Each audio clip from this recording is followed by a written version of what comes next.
In my heart and mind, I always return to Atlantic Island Park.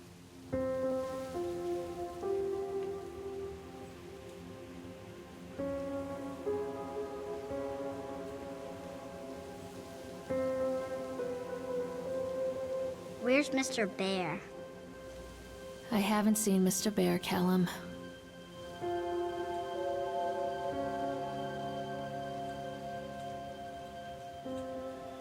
Stay in the car. I'll go and ask information.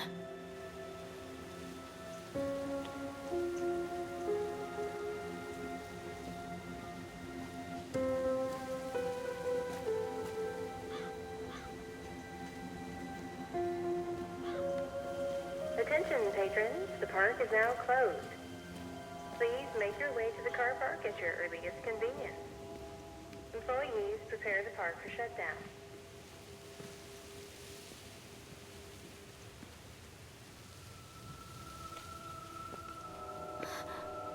What?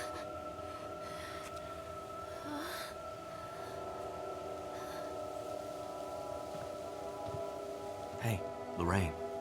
Lorraine. Don't blame yourself, Lorraine.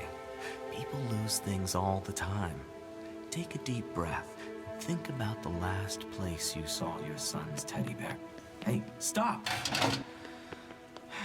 I think your boy just ran into the park. I'll unlock the gates for you.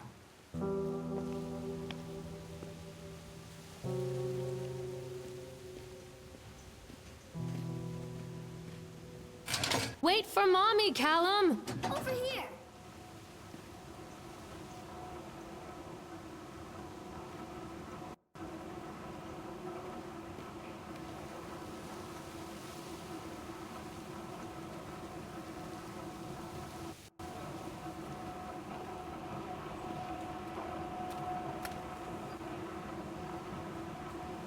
There's something special about the entrance to an amusement park. A line drawn between the real world and the world of whimsy within. On this side, the apathy of our everyday lives. And on the other, anything we might dare to dream. It's no wonder Callum ran back inside. I wouldn't want to leave either. Attention, employees. The park is now closed. Have a safe journey home.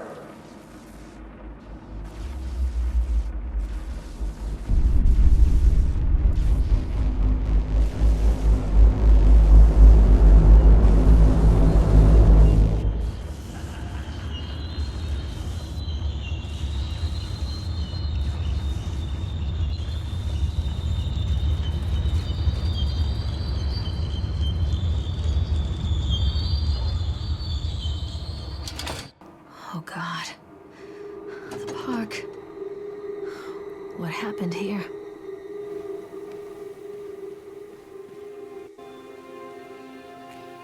Come back! You can't catch me.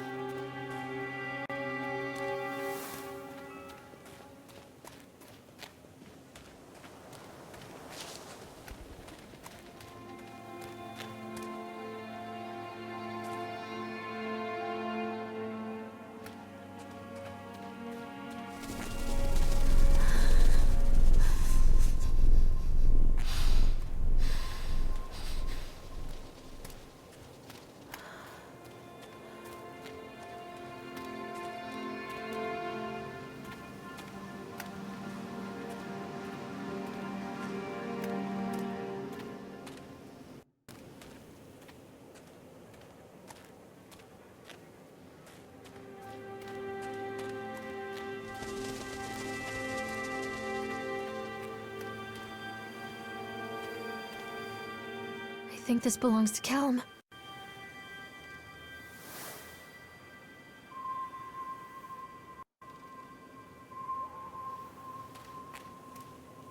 Chad the Chipmunk, huh? Just a drunk guy in a suit.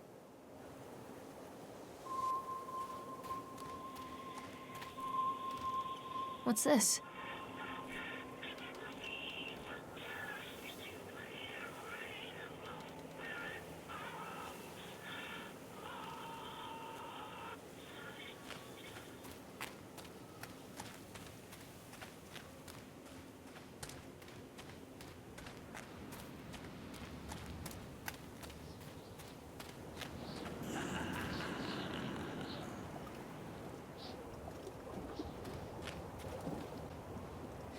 Callum, stay where you are!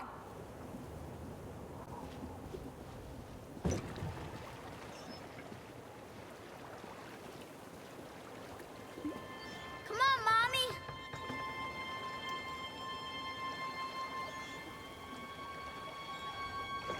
Come to Mommy, Callum.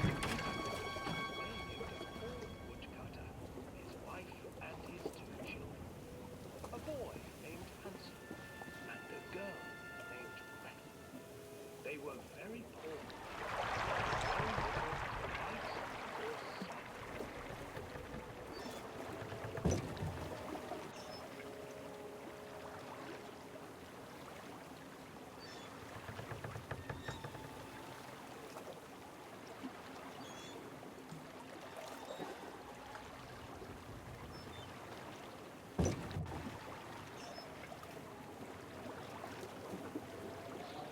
Callum, where did you go?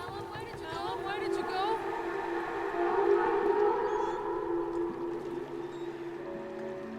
Near a great forest, there lived a poor woodcutter, his wife and his 2 children, a boy named Hansel and a girl named Gretel.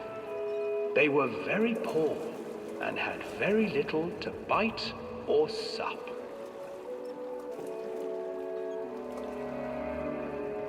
"What will become of us?" the woodcutter asked his wife one night. "I tell you what, husband, we will take the children into the thickest part of the forest tomorrow and abandon them there." "No, my wife, I cannot do that," said the man. "Then we will all 4 starve, you fool." Hansel and Gretel overheard their parents talking, and Gretel began to weep. "Do not fret, Gretel," Hansel said. He crept out of the hut and gathered white stones from the ground to fill his pockets.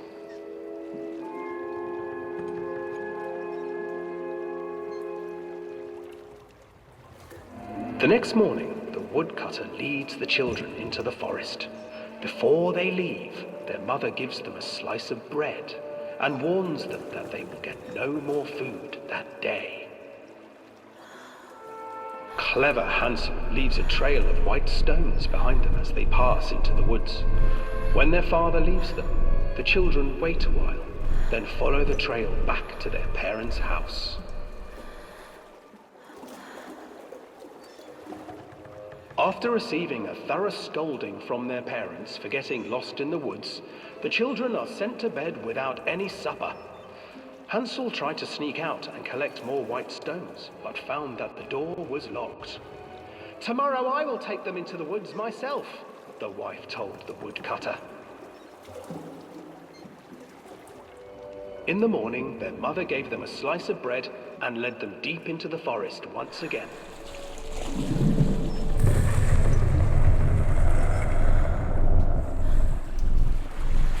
Hansel broke his bread into pieces and left a trail of breadcrumbs to lead them safely home. But hungry-eyed birds snatched up the breadcrumbs and his trail was destroyed. Abandoned by their parents and unable to find the trail home, the children wandered in the forest for 3 days.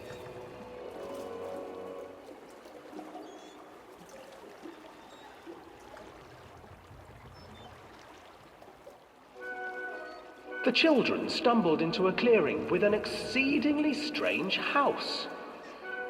Its walls were made of gingerbread, and its windows were panes of clear sugar. Hansel, desperately hungry, ran forward and began to nibble on the walls.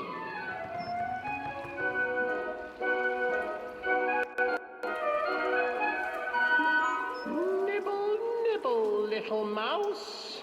Who is nibbling at my house?" An old woman emerged from the house, sniffing the air and peering around with cloudy eyes. "Oh, you dear children, who brought you here? Just come in and stay with me. No harm will come to you." But Hansel and Gretel stayed back, for the old woman reminded them of their cruel mother. "Come! Come, children, don't be afraid. I have something for you. The old woman offered them 2 enormous lollipops. The children took them and began to eat. You see, nothing to fear here. Come inside, the old woman urged, and the children, still licking their sweets, followed.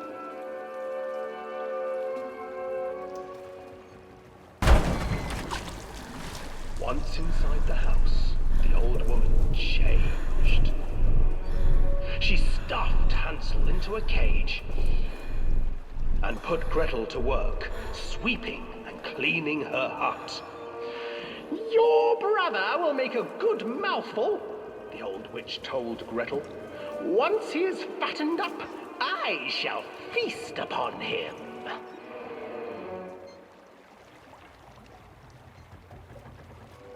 Time passed, and poor Hansel refused to eat, fearing the day that the witch would eat him. The witch, for her part, grew impatient. Today I will cook and eat your brother, Gretel. Climb inside and light the oven. But Gretel pretended not to understand. I do not know how. Where is the opening? Fool, the old witch said. The opening is here. And she moved to show Gretel. Seizing her courage, brave Gretel gave the witch a shove, and the old crone tumbled forward into the oven. Gretel slid a large iron bolt over the door to the oven. Gretel freed her brother Hansel, and together they lit a fire beneath the oven.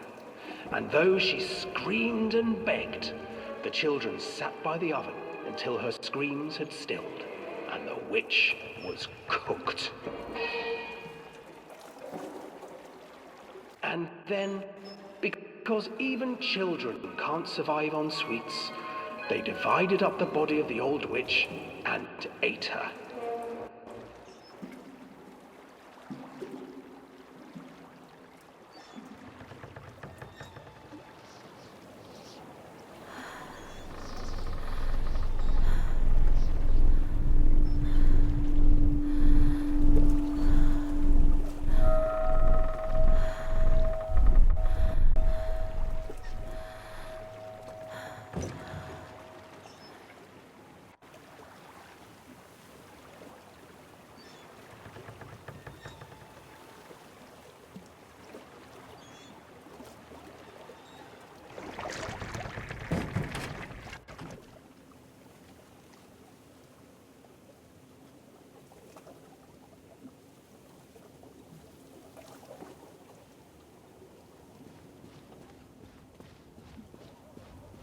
Callum, where did you go?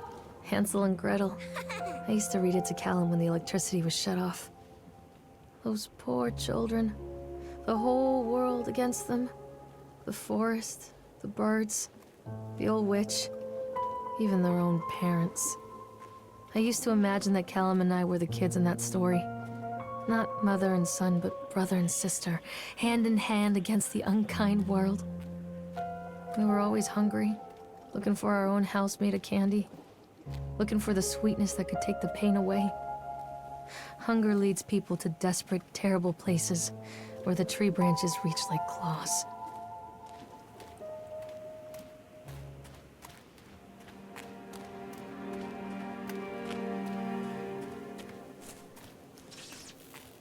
Another accident. This place.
This old thing used to make the blood run to my head. Make me dizzy. The guy just snapped. Those poor kids.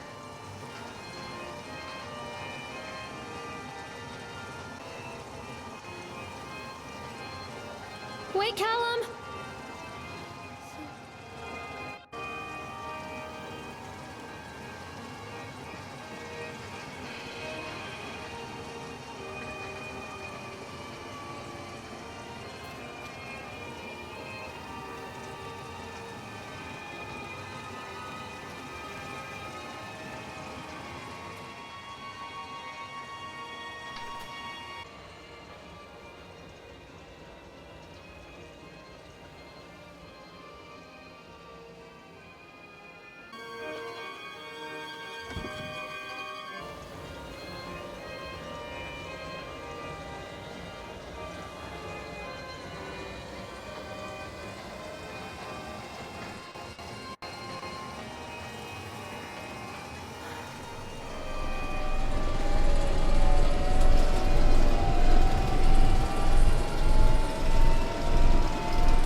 Treachery hides in thoughts. Treachery that lashes like a whip and scars our insides. The first time I saw Callum, my thoughts betrayed me.